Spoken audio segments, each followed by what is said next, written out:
بسم الله الرحمن الرحيم. أهلا بكم. النهارده هنبتدي على طول نشرح في التيك باك. وده أول حاجة بيبعتها العميل زي ما قلنا قبل كده في المحاضرات اللي قبل كده أو في الفيديوهات اللي قبل كده. دي أول حاجة بيبعتها العميل في عشان يعمل تسعير. التيك باك ده ملف الفني اللي بيتضمن كل المواصفات بتاعة المنتج المطلوب. يعني لما بعوز اعرف كل المواصفات بتاعه المنتج اللي العميل عايز يصنعه معايا في المصنع، بيبعت لي التكنيكال باك او التكنيكال شيت او التيك باك. كل دي مسميات لحاجه واحده. طبعا اول صفحه هنا بتبين انت لازم تفهم التيك باك ده كويس جدا عشان تعرف تعمل تسعير مظبوط. اول صفحه هنا بيبين لك العميل هنا عميل اهو اسمه ويل وورد، ماشي. وده التاريخ اللي التيك باك اتعمل فيه او اتحدث فيه. يعني ممكن يكون معمول قبل كده، بس ده الابديت بتاعه اللي اتبعت لك انت على الميل من العميل المبعوث في التاريخ ده، ماشي. ده رقم الستايل او رقم الموديل بتاع المنتج. ده السيزون اللي هيتباع فيه المنتج سبرينج 24.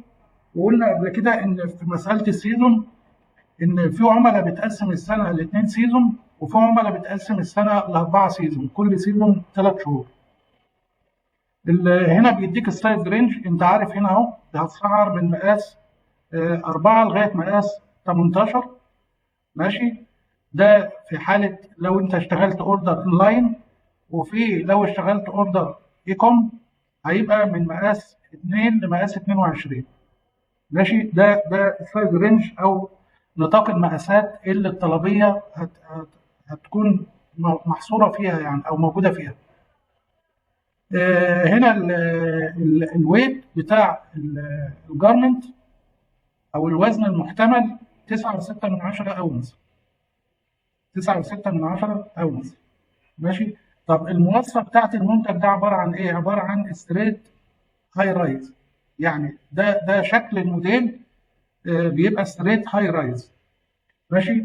نوعيه القماش عباره عن 99% قطن، 1% سباندكس، يعني في ستريتش 1% او مطاطيه 1%.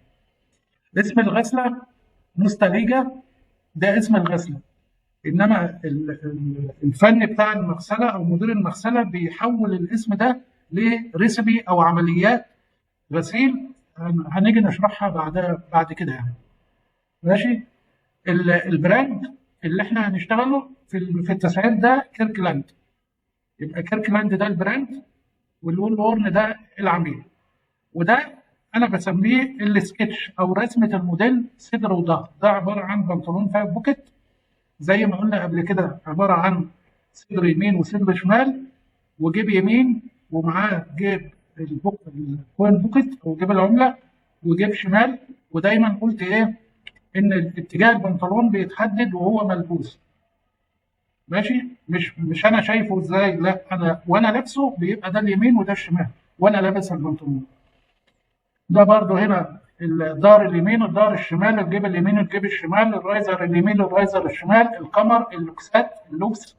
ده الشكل العام بتاع المنتج او البنطلون، ماشي. دي الصفحه الاولى. طبعا ممكن التيك باك ده ياخد اكتر من فيديو، بس انا همشي فيه بالراحه خالص على اساس هو ده العصب اللي احنا بنشتغل عليه في التسعير. ازاي اقرا الموديل وازاي افهم التيك باك بتاعه عشان اتاكد ان انا بسعر صح. ده مهم جدا جدا جدا يا جماعه، ومش عايزين استعجال في الحاجات دي، تمام. طيب، تاني صفحه برضو البيانات الهيدر اللي فوق دي بتبقى ثابته في كل الصفحات. يعني ده بيقول لك ان انا ده نفس التيك باك بتاع الشغل. طيب، هنا بقى بيديك مواصفات البيل اوف ماتيريال او مواصفات الخامات اللي هتستخدم في البنطلون ده. انا هستخدم ايه؟ هستخدم قماش وبطانه ايه، وحشو عامل ازاي، واكسسوارات تشغيل عامله ازاي، واكسسوارات تعبئه عامله ازاي، والكلام ده زي انا بطبق لك اللي شرحته لك قبل كده. انا بطبق اللي شرحته قبل كده، ماشي. ده البي او ام ده اختصار كلمه بيل اوف ماتيريال، يعني لسته المواد او الخامات اللي داخله في المنتج. وده هنا الديتيلز اللي انت هتتبعها لو جيت تعمل عينه هتمشي على الخامات دي. قلنا القماش زي ما قلنا اهو وزنه 9.6 اونز بيفور ووش. الاونز ده وحده وزن، وحده وزن بيبقى عدد جرامات معينه على الياردة المربعه او على المتر المربع، وهنتكلم فيه بعد كده. قلنا ان القماش 99% قطن 1% سباندكس. ده بيستخدم لايه؟ هنا بيشرح لك اهو المقاس، الكميه، البليسمنت او المكان اللي هيستخدم فيه الايتم، والكلر او اسم الغسله وعباره عن ايه. وهنا كاتب لك نوتس او ريمارك بيقول لك يعني ايه ده، انت معتمد على ايه في الكلام ده. هنا كاتب لك اهو السامبل ديتد 16/5/22. يعني ايه؟ يعني العميل هنا بيقول لك ده حسب العينه اللي انا بعتها لك يوم 22/5. طب نفهم من الكلام ده ايه؟ نفهم ان انا هنا كمصنع استلمت عينه من المنتج اللي انا المفروض هشتغله. يبقى انا استلمت تيك باك واستلمت عينه. طب لو الخانه دي فاضيه يبقى هنا انا ما استلمتش عينه. طيب يبقى قلنا ان الغسله اسمها مستليجه زي ما قلنا، وان القماش الاساسي ده بيستخدم في البودي، يبقى ده المين فابريك بتاع البنطلون او القماش الاساسي في البنطلون. طيب القماشه الثانيه اللي هي البوكيت لايننج او بطانه الجيوب، يبقى قماش نصف مصنع او نصف يعني نص تفنيش او نص تشطيب، يعني مش واخد نفس عمليات الفينيشنج بتاع البنطلون. طيب ده بيستخدم في ايه؟ بيستخدم في البوكيت باك. برضه حسب العينه، نفس العينه موجود فيها بطانه الجيوب. طيب الفيوزنج او الحشو اللي قلنا عليه ده بيستخدم فيه هنا اهو داخل الويست باند جوه الكمر، وبرضه حسب نفس العينه. يبقى الثلاث حاجات دول زي ما قلت قبل كده هما منطقه القماش: قماش اساسي، بطانه جيوب، حشو. تمام؟ يبقى ده اول حاجه انا باخد من التيك باك وبفرغ بره على ورقه كده، او باخد وبحط فيه جدول التسعير بتاعي على طول. ببني جدول التسعير بتاعي، وبرضه هعمله لك عملي. جدول التسعير بتاعي ببتدي اخد البيانات عشان ما اغلطش في اي حاجه ولا انسى في اي حاجه، لان انت لو نسيت اي بند يبقى كده المصنع هيدفع ثمن البند ده من السي ام بتاعه.